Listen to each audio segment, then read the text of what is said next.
1889, and 1 year into the reign of the German Kaiser Wilhelm II, and in the Austrian garrison town of Braunau am Inn, which sits on the border between Austria and Bavaria, 51-year-old Alois Hitler and his 28-year-old wife Klara are living in a modest apartment building. Alois, an Austrian customs official, already had 2 children from previous relationships, Alois Jr. and Angela, before marrying Klara on the 7th of January 1885, and the following May they had their first child together, Gustav.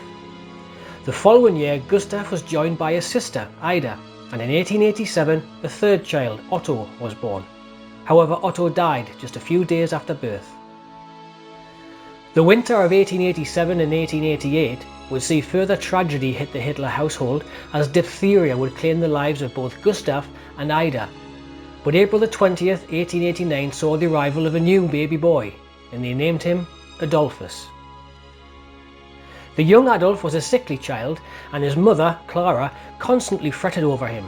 His father, on the other hand, had little to no interest in rearing children, and so left all of those responsibilities to his wife. His work as a customs official kept him busy, but when he wasn't at work, he would likely be found in a tavern or indulging in his hobby of beekeeping.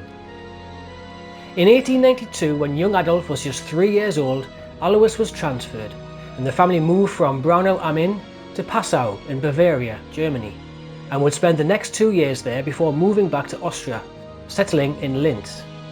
Alois was a very strict father and husband, and would become angry very readily, often taking his anger out on his children, and on one occasion he had a particularly bad encounter with his eldest son, Alois Jr. Such was the nature of this argument that Alois Jr. left home, vowing never to return. Adolf was now the eldest son in the Hitler household, and quickly became the main target for the angry and volatile Alois. Because of this, the relationship between Adolf and his father would deteriorate dramatically.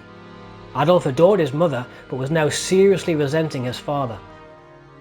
Alois held ambitions for his son to follow him into the civil service. However, Adolf was now set upon a path of always doing the opposite of any of his father's expectations.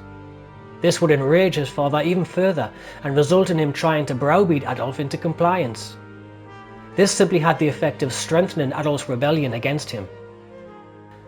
Adolf was popular at school and managed to achieve good grades.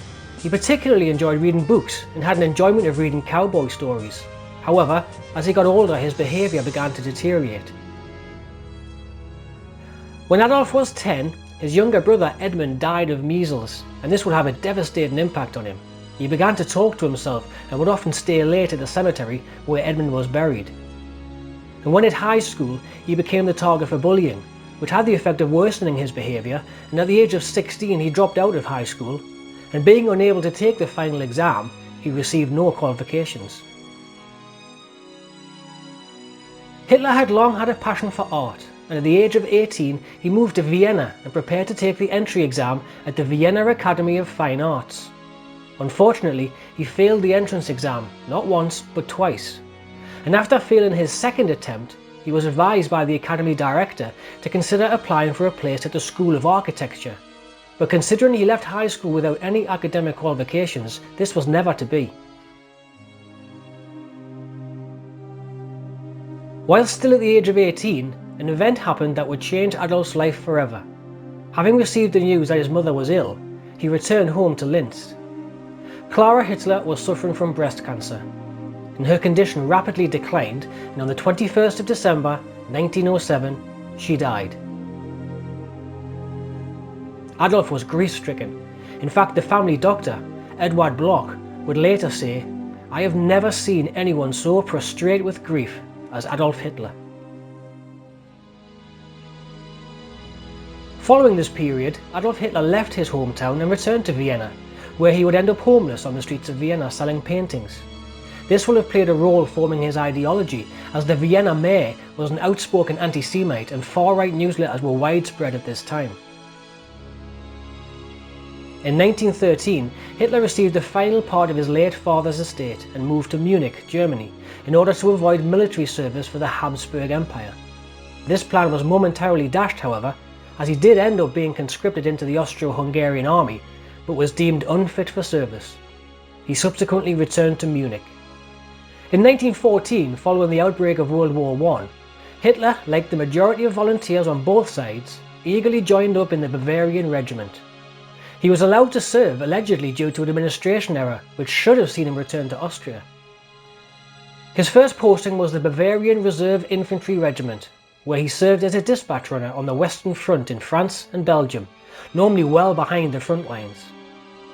He was, however, present at the Battle of the Somme, the Battle of Arras, the Battle of Passchendaele and the First Battle of Ypres, and it was at the Battle of Ypres where 2,500 of Hitler's 3,000-man regiment were killed, wounded or missing, but Hitler escaped unscathed and was promoted to corporal. Following these battles, Adolf was decorated for his bravery, receiving the Iron Cross Second Class in 1914, and in 1918 he would be awarded the Iron Cross First Class, a decoration rarely awarded to a soldier of Hitler's lower rank.